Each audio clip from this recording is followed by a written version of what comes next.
Hi Taurus, hello, good morning, good afternoon, wherever I am finding you right now in your time.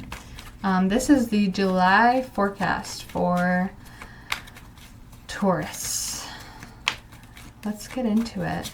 I do want to mention my name is Crystal, if you haven't been here before, and this is Exist in Love. Welcome. I am new to YouTube, but I've been working in mediumship and astrology for years now. I live in the New York area, so I'm very familiar with like Lilydale, and I've done some work up there. And yeah, so I practice mediumship, astrology, ancestral connection, ancestral lineage healing, and of course I channel through tarot, reading the original meanings, but also using intuitive guidance to read cards. Sometimes a deeper message will come through cards that is stronger than the original meaning, so I'll follow that if that comes through. And I do want to mention too that I did put out a July overview of the astrology for the month of July, but we did, because I'm kind of new on YouTube, I wanted to give everyone a feel of the way my brain works, right? And I wanted to, so I'm just very intuitive in the way that I approach astrology and tarot in general, but also, of course, combining, especially with the astrology overviews, what's actually going on in the astrology with intuition. So we went back and looked at the beginning half of the year, which was a super potent beginning. I don't know about you, but that was a super potent experience for me personally, and a lot of the people around me. And it's clearly reflected in the astrology. So we looked at that and the themes that were happening there, the patterns that were happening there, and then we focus on July mostly. And I see July as a big turning point in this year. I see it like this for pretty much every year. But it is that like, okay, we just got through the first 6 months of the year. Now we're in this kind of middle point, getting us into the second half of the month or half of the year. So, and the number 7 in numerology is this like divine turning point to me. This moment of like, usually not very comfortable, but very divinely guided, and very spiritual in nature. So that kind of brings a sense of comfortability to the nature of the number 7.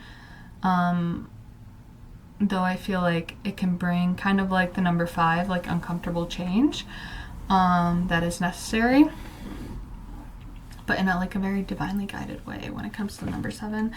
Anywho, so then we did a dive into the second half of the year and just discussed some of the themes, patterns there, and then the parallels that I've noticed like between the beginning of the year and the end of the year, and how we're kind of like in this in-between moment. So you might feel that yourself, you might feel like you're kind of in this like unknown point, like kind of anticipating stuff. But we're also in 2025, which is the year of the number 9. So if you're familiar with numerology at all, and if not, happy to just, explain this to you. But 9 is beginnings and endings, leadership, a lot about humanity, and we have that Pluto and Aquarius energy. We do have a lot of the outer planets moving into new energies that we like truly have never experienced in this lifetime. So lots of potent stuff happening, lots of timelines, I think, unlocking, lots of energy unlocking that our ancestors might not have had access to.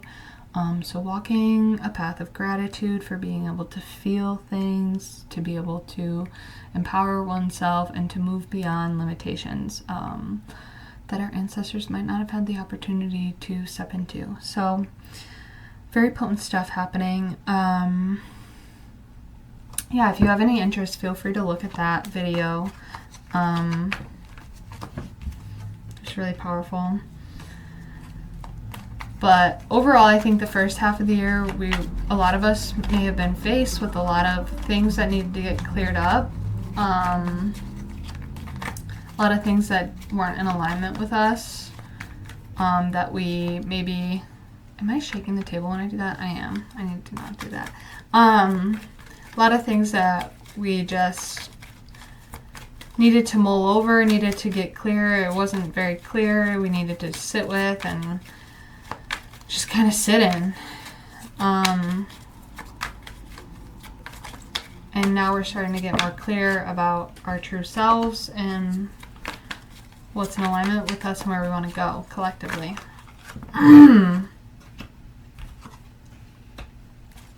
What's that Nine of Wands about? Let's pull a card on that. Judgment. Okay.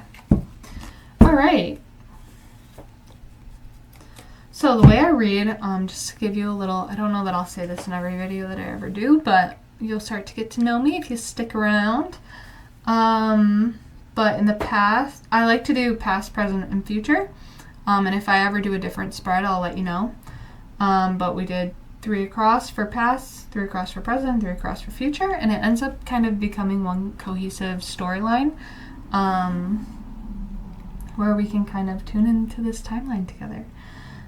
So in the past, you have the Knight of Swords, the 10 of Cups, and then the 10 of Swords. So that energy is kind of what I was just talking about. Like maybe you were, for example, in a long-term relationship, you thought everything was going to last a long time, and then boom, it ended. Let's see what this Knight of Swords is about, though. I want to just kind of ask about that fast-moving energy.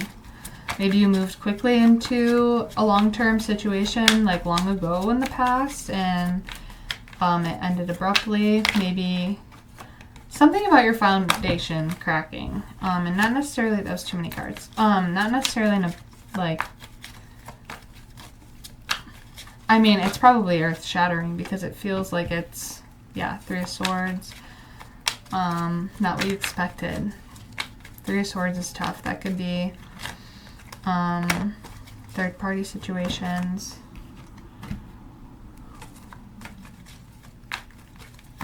That can be,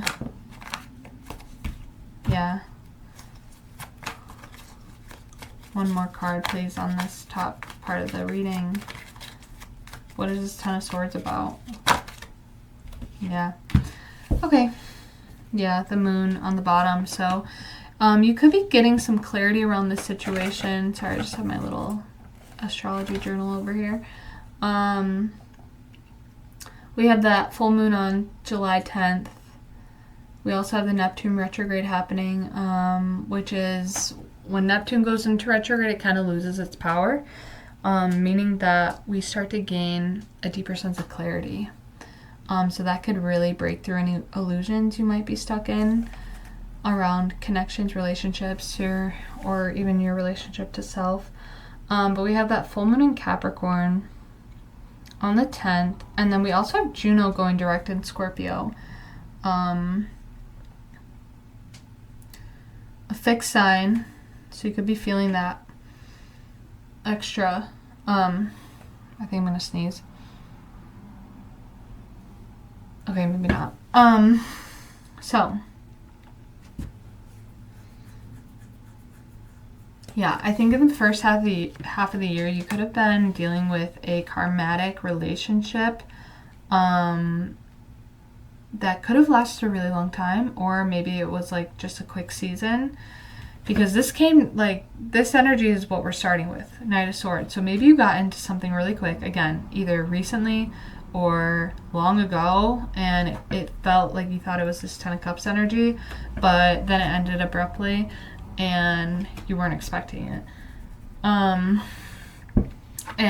obviously this ending caused a lot of internal conflict, because it seemed like the 9 of Cups, it seemed emotionally fulfilling, it seemed like something positive, and I'm sure in a lot of ways it did show you things about yourself, and I'm sure it served a beautiful purpose. So please, when things end, we don't want to take away from the magic of what things were But definitely could be a karmic situation. Or, you know, it could have started out really positive and the ending of the relationship is becoming more karmatic.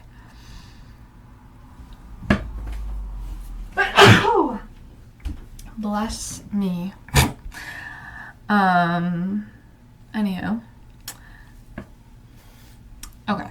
So, we do have that, that Three of Swords here with all this energy.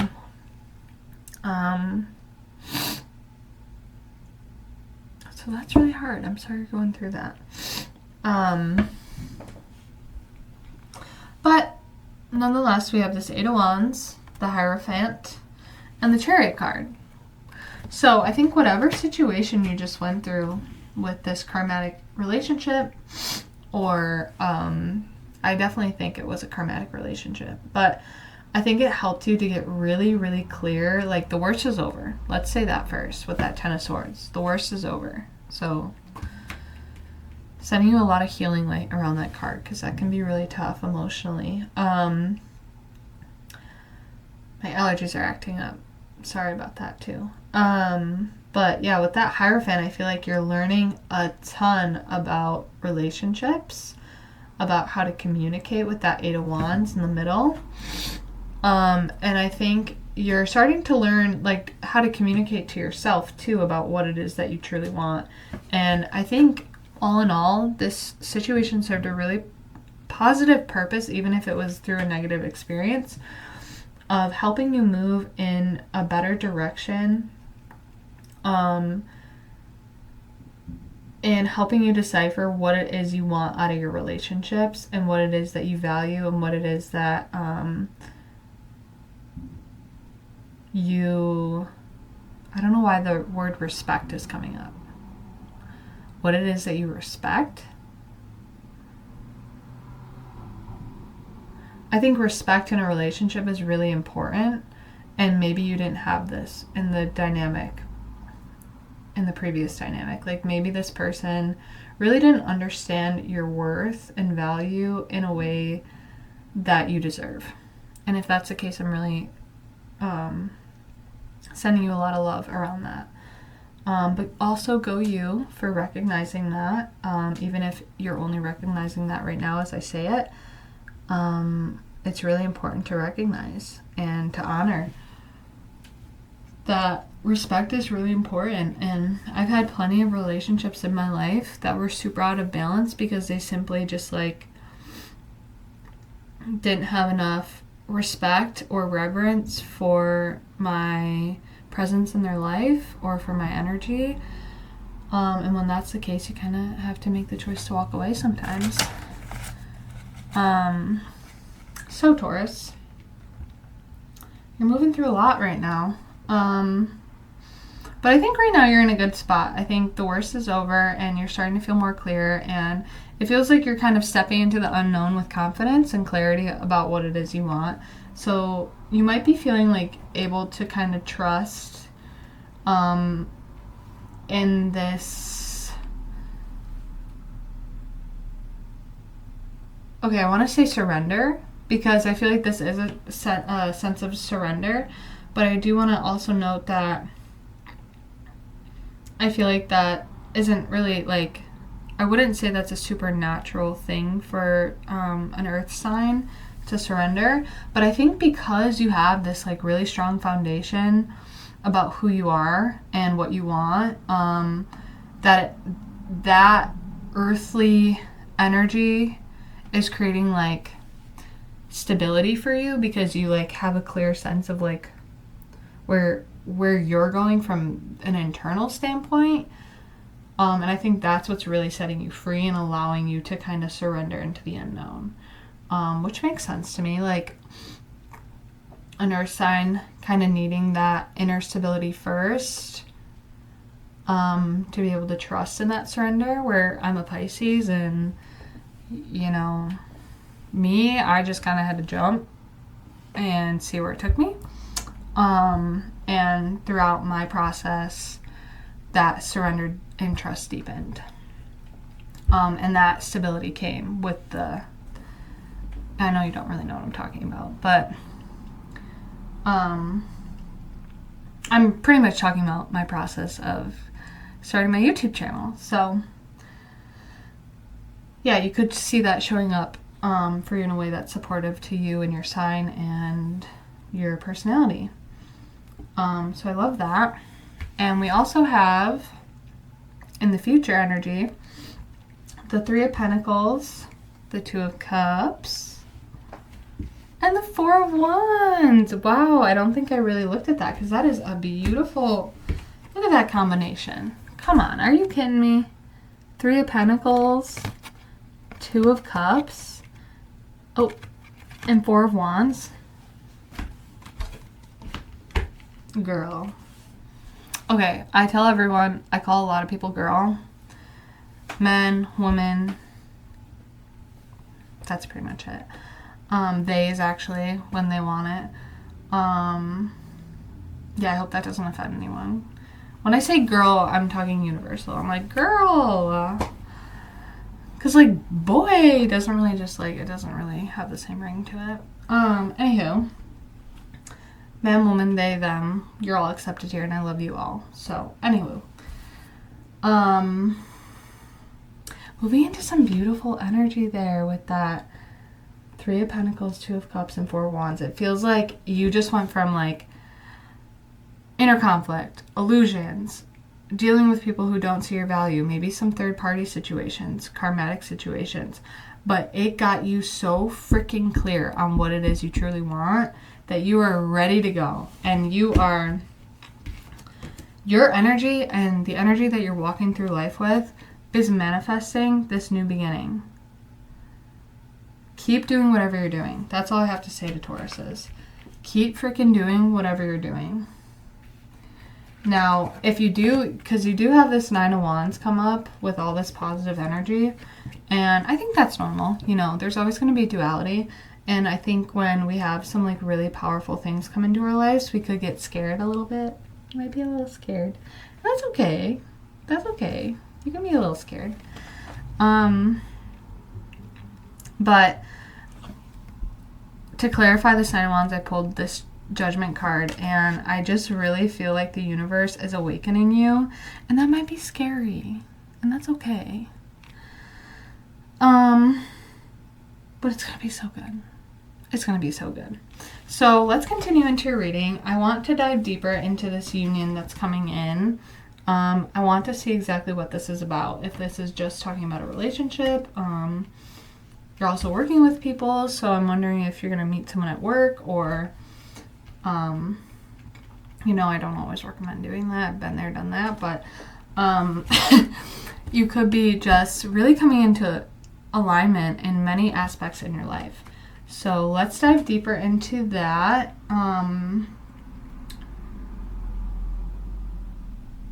Yeah, I'm not really picking up on any really strong zodiac signs sticking out to me, so I want to be authentic in that. I'm going to pull some cards around that full moon energy that came up here on the bottom of the deck. I want to see what's going to be illuminated around this full moon. And I might pull a couple cards on, I'll pull a couple cards on that past situation and just get some further clarification on the lessons you're taking from that. And then, yeah, we'll look into the future and where you're headed, and we'll do some oracle and fun stuff in the extended. So follow me over there if you'd like and you're resonating with this. And if not, no worries. Thank you for being here. I so appreciate your attention, and I really hope you're able to find a message that resonates with you. And what else? I hope you have a beautiful day or night wherever you may be. And yeah, hope to see you soon. All right. Whoever's coming with me, I'll see you over there. Love you.